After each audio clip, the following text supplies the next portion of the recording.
कने आइल बिया बड़ी बढ़िया बिया। आदमी कहतवन कि शहरी कने आवत ऐसन त ना गीत गावे के लूर ना खाना बनावे के लूर। अपना मने कल हमार लइकवा के छोटका के बतावत रहे नंदी बुचिया के लइका के कि जाना तनी भाभी अपन भाभी से कहत रहन कि मैगी के बड़ी बढ़िया बढ़िया बात बतावत रही कि कैसे बनेला कैसे बनेला। ए जी का करते हैं जी दीदी का हो बोला बताई भूखे प्यासे जे बैठल बानी का करे।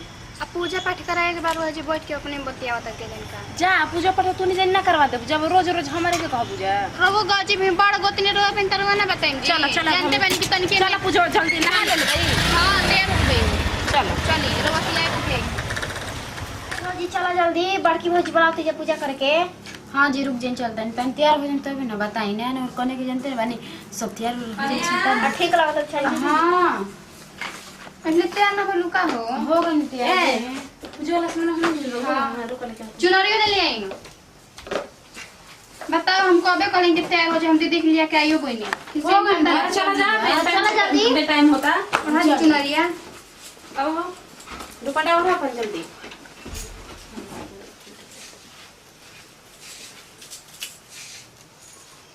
कब से जगह बैठल में याद नहीं खे रहो अब कहा त मेकअप मारता रे चलिए आइन जल्दी मिया गिरा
मैया सुनिल बिनतिया हो अरजिए करीना काई काई चाही सेवा का तू करहु अरजिया बिनतिया सुनबो ना सेवा का कर तू अरजिया हो बिनतिया सुनबो ना नैहर में मांगी मैया भाई रे भतीजवा हो ससुर रे मांगी ना मैया भरल भंडारवा हो ससुर रे मांगी ना मैया भरल भंडारवा हो ससुर रे मांगी ना अपना के मांगी मैया अवध से नूरवा हो इहे मांगी ना मैया मांगी के से नूरवा हो बनवले रही ना मैया मांगी के से नूरवा हो बनवले रही ना मैया घर परिवारवा हो बनवले रही ना मैया घर परिवारवा हो बनवले रही ना कि मैया मोरे करी ह जय करिया हो बिनतिया सुनी हना चले कने ना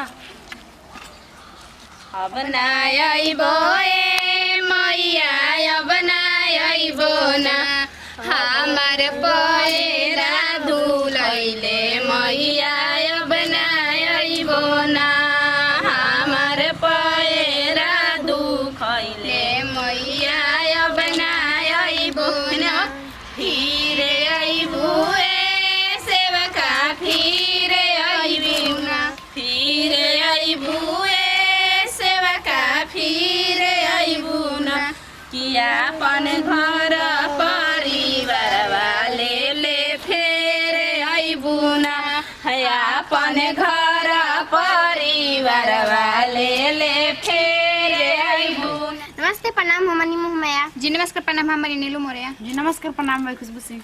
नमस्ते प्रणाम हम बनी पुष्पा सिंह। वीडियो बनाए के यह संदेश रहे देखनी है कि समी माई के पूजा हमने के नए वाले दुल्हन से करैनी हजा पंडित जी बतैले रहन कि 1 हफ्ता पूजा पाठ करे के बा और जल गिराए के बा तो वह सब हमने के वीडियो बनैनी हजा। तो चलिए एक साथ लेते हैं जब बताइए अगला वीडियो में फिर से मिल जाए। यदि वीडियो अच्छा लगे लाइक करम शेयर करम कमेंट करम। यदि हमने के चैनल पर नया हो तो प्लीज हमने के अपन चैनल बाटे जिलो भोजपुरी ओकरा के दिल से सब्सक्राइब करा है कि सबसे पहले हमने वीडियो रवा भी पहुंचे लास्ट में गंजा जिला भोजपुरी जी भर के